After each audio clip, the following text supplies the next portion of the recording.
All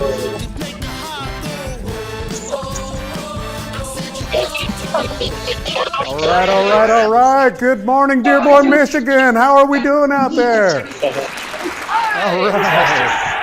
Hey. Good morning. All right, all right. So it's good to have everybody here this morning to take a look at IVL and maybe what you guys might want to do with it at Ford Motor Company. Truly is a pleasure to join you this morning. I know it's bright and early, but I see a lot of people got their coffee going. That's a good thing. We'll run you and see if we can't fire you up a little bit more about IVL as we run through this demonstration. My name is Matt Ford, actually, and no relation to Henry or any of that line of the family, unfortunately. Otherwise, I'd probably be in the room with you right now. But anyway, good to have you here. And one of the great things about IVL is the technology. It's a distance learning platform that is really, in essence, unlike any other platform that is out there on the market right now. And so one of the fun things I like to do is, what is the I in IVL? It's interactive. That's because we can talk to all of you at the same time, and you can talk to each other. So we've got the classroom in Dearborn, Michigan, and then we've got, I see Salim is out here. Salim, how are you doing? Can you hear me now? All right. Is your mic hot? Can you talk to us? Yeah. Hello. Good morning, everyone. Very good. Very nice. All right. And then in our classroom down here, or the big room with everybody in it, Karen, can you hear me now? I certainly can. I'm All Karen right. Barley. Very good. So you've got a big group over here, and this is one of the great things about IVL is the ability for us to bring in multiple meeting rooms, so to speak, whether they are virtual rooms such as you guys are doing, or hard classrooms designed specifically for IVL. Maybe we're going to tie into a telepresence location. We can go to any of these things, and those are some options that we will talk to you about as we move forward through the demonstration, or afterwards you'll have an opportunity to talk with Ryan and Karen and Rebecca and Amy about how you might want to roll something like this out. So what are the components of an IVL system?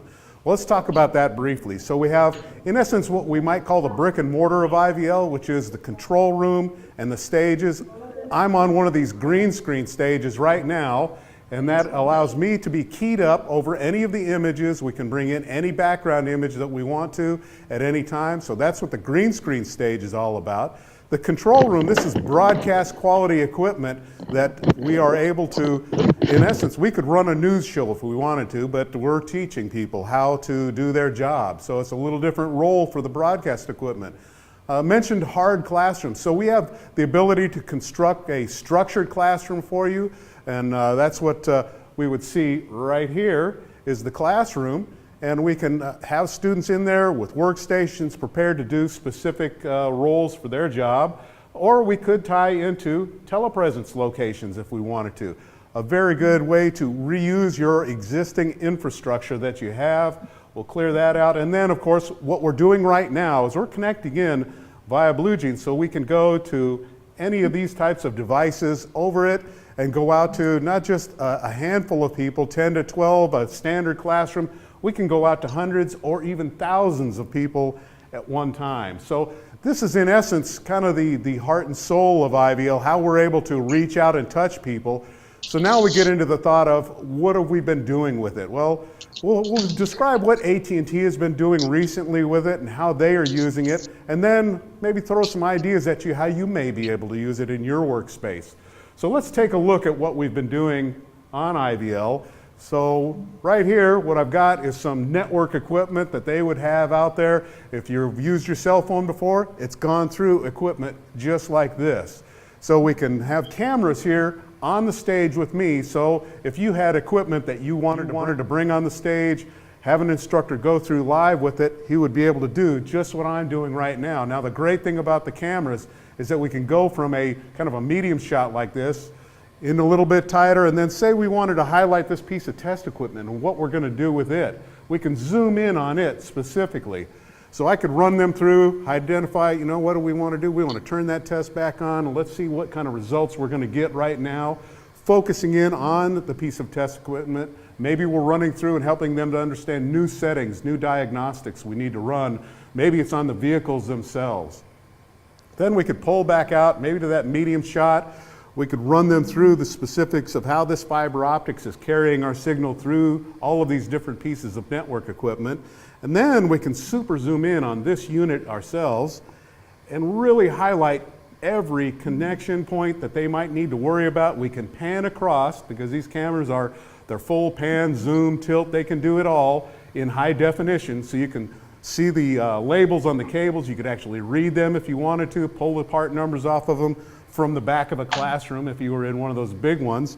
And then we can demonstrate specific tasks. Say we're working with the fiber optics here, and I wanted to take one of them out and show it to them, and then we're going to demonstrate cleaning, and we're going to highlight to them that when they look inside of this cable, that little white dot in the center, well, inside of that there's something about the size of a human hair that is actually transporting data at a speed of 1 gigabit per second. So it's really cool, the things that we can do. Then, of course, what else could we do? Well, there's always software that ties into equipment like this, or any kind of equipment anymore. You always have applications that you're going to either have running on it all the time, or maybe you're going to use something to test it. We can do that, and we can do it live, just as I'm standing here. So let me go ahead and run something for you real quick. Say we're going to run a speed test on this piece of equipment. I can hit it, tell it, okay, I want to start the test again. And then the great thing about it is that as the test is going on, I could be keyed up over this to highlight what's happening during the test. So I'm out here in the middle of it. I'm going to show it to them. Well, right now this is what we're downloading speed. We're at 25 megabits per second, cooking pretty good right now. Plenty of bandwidth on the download. Then eventually we're going to transfer over, and we're going to talk about, well, what is our upload speed? Oh, we're only at 4.7. Why? Is there maybe a big difference? Or maybe that's what we're expecting to see. So these are things that we can do. We could go in, we could change the settings, do any of those things that we need to do in order to complete the test. Then where can we go? Well, wow, check it out. We're in a completely different environment. And this is the great thing about the green screen, is that I can be transported anywhere at any time based on the need of the instruction, what we need to teach the students. Now, of course, here we're at a network garage, so it would be a place that's familiar to the folks who work in a place like this, or maybe it's a Ford garage where we have the latest cars here. We may come back to this in a little bit, but right now we're talking about the network. And we're going to say, you know what? How does a cell phone call work? Well, one of the things I would need to make this call is a cell tower. And gee, I just happen to have one right here. Let's go check this out and see what the tower looks like up at the top. So up here at the tower, what we can do is talk to them about, well, we've got these antennas out here. Maybe we can go into the construction of them, how we set them up, configuration, those types of things. Or maybe it's something that's a little more complex, that we need to do something that will really engage the students, perhaps including a video simulation of how that cell phone call is made. That's the great thing about IVL. We can import videos of various types, whether they're animations, live shots, or even pre-recorded things that we want to have the students see, so they understand exactly how the network works in a much more engaging fashion than just standing around and talking about it. So we would help them to understand exactly all of the nodes, all of the elements that need to be touched in order to complete that cell phone call out to the client, because that's the ultimate thing that we're trying to do, is help them to understand, boom, the call is made from one end to the other. Now, of course, when you're in here, people are saying, well, there's the antennas. Well, what kind of equipment was it connected to? Well, earlier you saw me with the live equipment. Let's take a look at some simulations of the equipment that we would be able to, instead of having the real thing, we have something that looks just like the real thing. We can treat it just like the real thing. I can open the door on the cabinet so we can go ahead and look inside and see what's in there. We can virtually zoom into this simulation of the equipment. We can tilt the camera down to look at the other pieces, units in the bottom, talk about all of them, highlight to them the specifics, and then zoom back out, talk a little bit more about whatever else they need to know. Now, you saw the super zoom earlier. Can we do that in an environment like this? We can say, yes, we can, and then it'll be even more engaging for the students, because we can do a little more in this virtual environment than we could there. So let me toss this piece of equipment out to you. Of course, what we want to do is look at this, and this really is a photoreal simulation. In essence, it's an augmented reality of the real equipment. So we could focus in on, this is where our fiber optics connections go into. right here. I've got a flash memory card. That's where my system information is stored at. We can clear that out, and then we're going to pan across just like we would on a normal piece of equipment.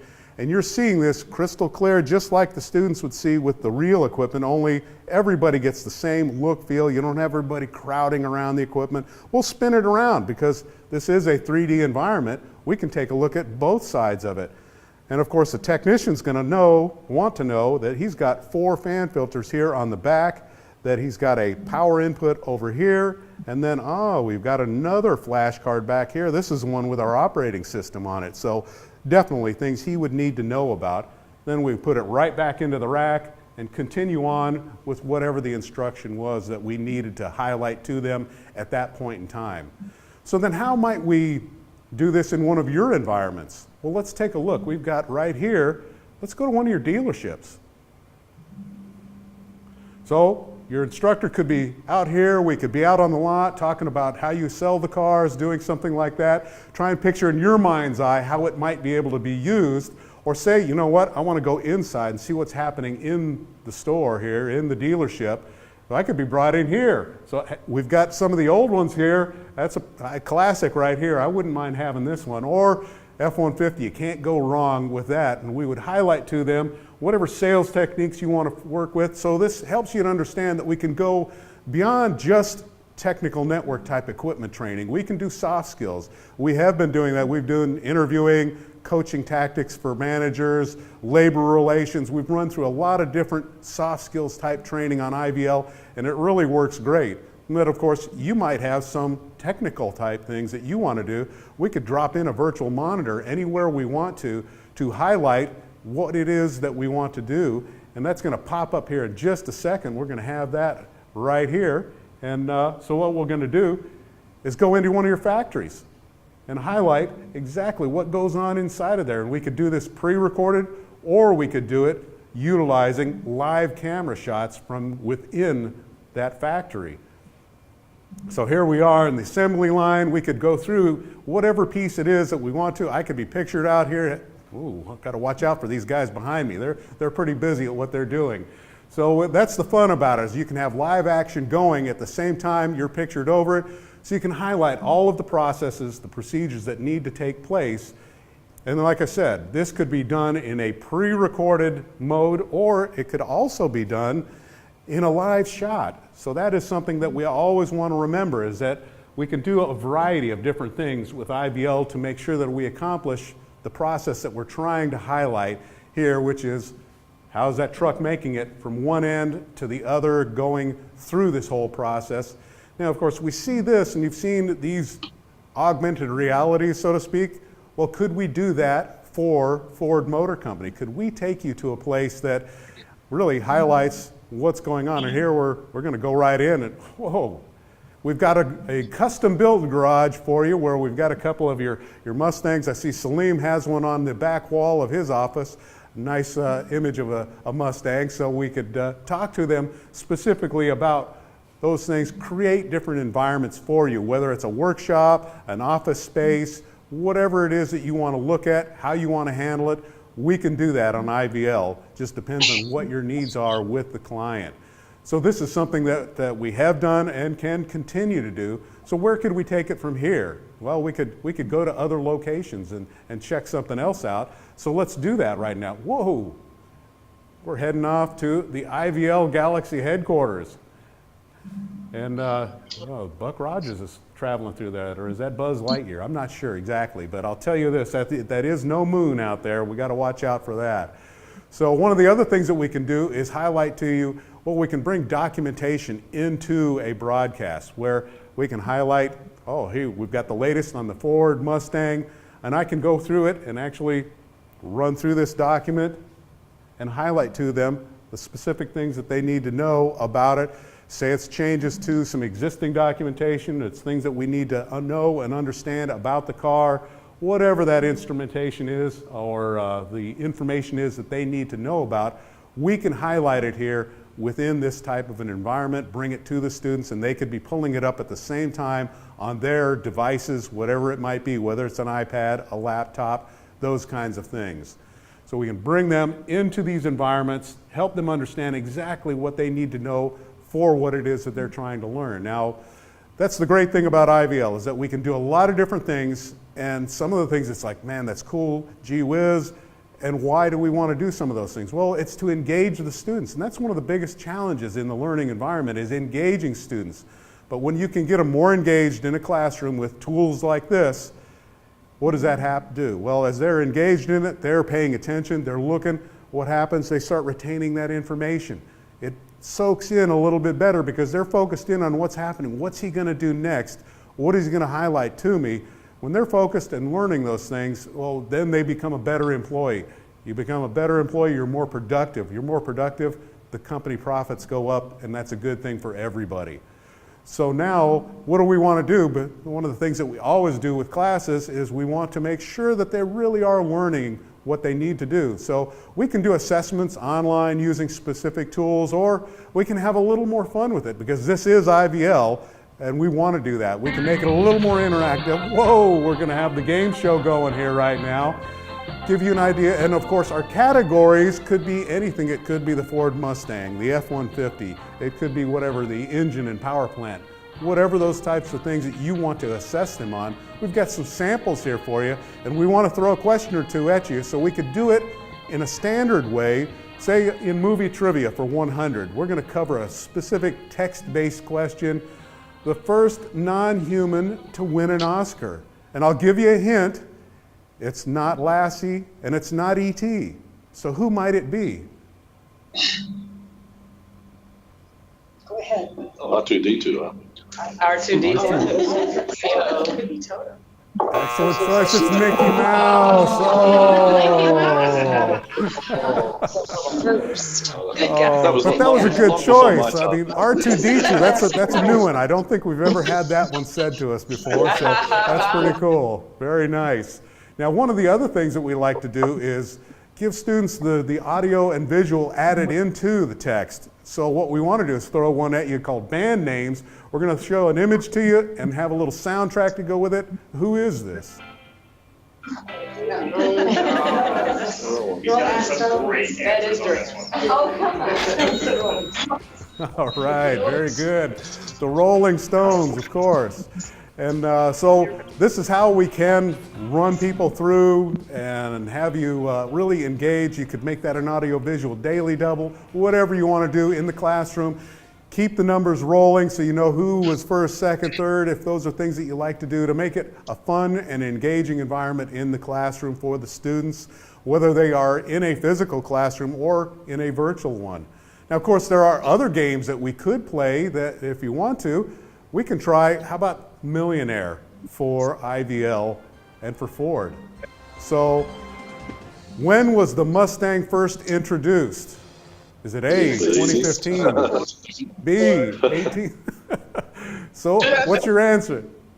C. C, and I think you're right. Ta-da, there we go, very nice. So, once again, you can tie in the visuals with the audio, however you want to do this, to make it a fun and engaging environment, to help the students to learn and see exactly what they need to know in order to accomplish their tasks that they need to perform when they get back on the job. So at this point, what we want to do is a little bit of Q&A, perhaps before we turn you back over. If you have any questions for me before I have to roll out of here in a little bit, let me throw to the classroom. It looks like we lost Salim, must have had to take off to another meeting, but what kind of questions might you have? I mean, this was really fantastic. I guess my question is, a lot of production, other things involved. How many people hours went into putting this 20-minute thing together for us to actually prepare it and then deliver it?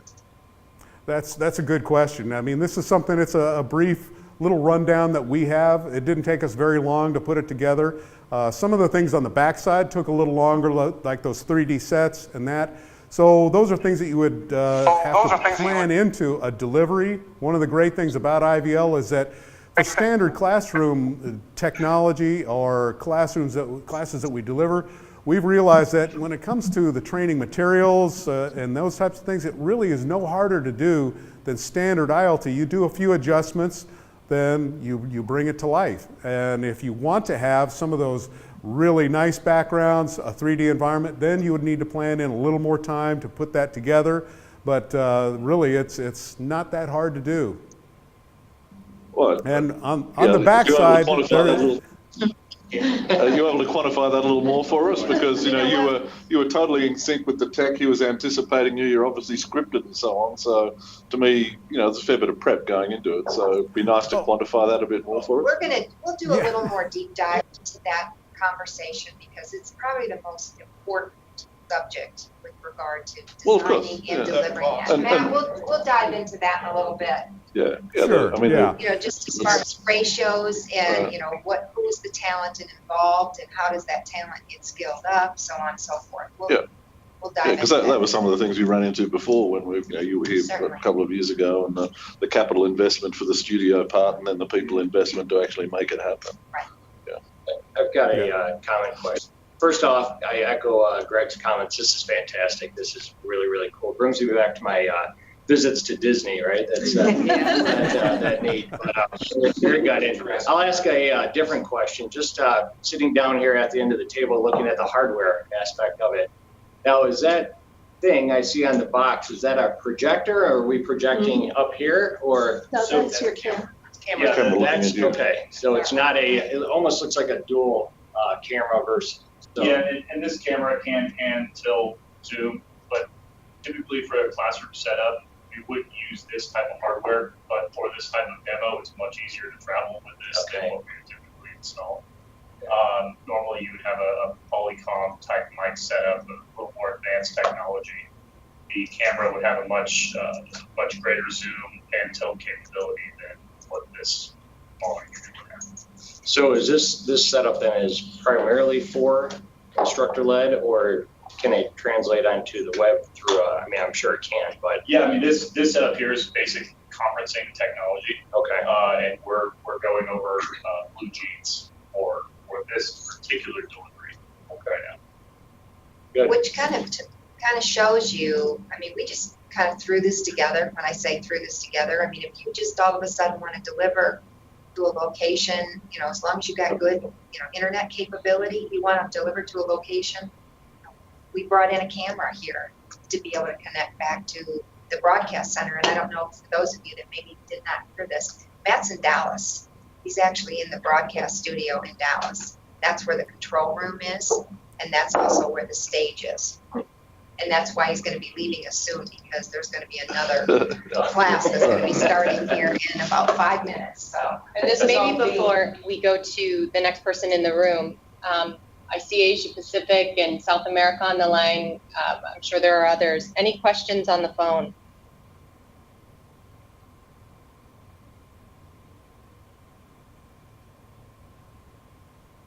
Hi, this is Ben. Can you hear me well? We can, Ben. We can hear you great. Good evening. Yeah, good morning, everybody. Sorry, I joined it quite late because I find some time to log on, so I don't have questions so far, but I may have later on. Thank you. Great. Salim, you good?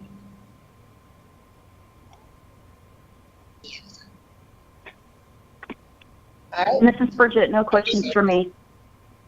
Thanks, Bridget. I just had one question. I used to have some experience in what we call our immersive virtual reality lab for our vehicles, to where it's an immersive 3D environment where you can walk around the vehicle, look inside it, touch and feel virtual controls. Can you bring those types of models into this environment to where you would be walking around the vehicle and it would mask you as you walk behind it? So like a 3D model of a vehicle? I think we would have to look at what type of software you're using and to evaluate how we would be able to implement that within the structure that we have established already. But I think there are possibilities for doing something like that. I think it would be a really cool experiment to test out and see what we can do with you. And I'm sure Karen and Ryan and them will be able to talk to you a little bit more about that here shortly. Thank you. I have a question. It actually relates to this interaction we're having right here, where we have multiple people who are like, oh, I have a question, and we're kind of stepping on each other. Are there interactive ways to do, for example, if you are doing a presentation to 100 people and you want to do some polling, are there means with which people could either log in on their tablets, phones, laptops to interact with what's going on here from virtual places around the world? Like I wanted to raise my hand. Big way to do that. Sure, that's definitely something that we do. We interact live with our students, and we've had classes, actual classes with up to 50, 60 people in them at the time. And we make sure that people are interactive, that they're paying attention. We will break them out into smaller groups. So we might have 5 of these boxes with 10 people per room. So then you could call per meeting room. They know which meeting room they're in. So there's different techniques that the instructor can do to engage them. And if he hasn't heard from one of the different people, maybe it's, hey, Salim, we haven't heard from you in a while. Can you turn your camera back on?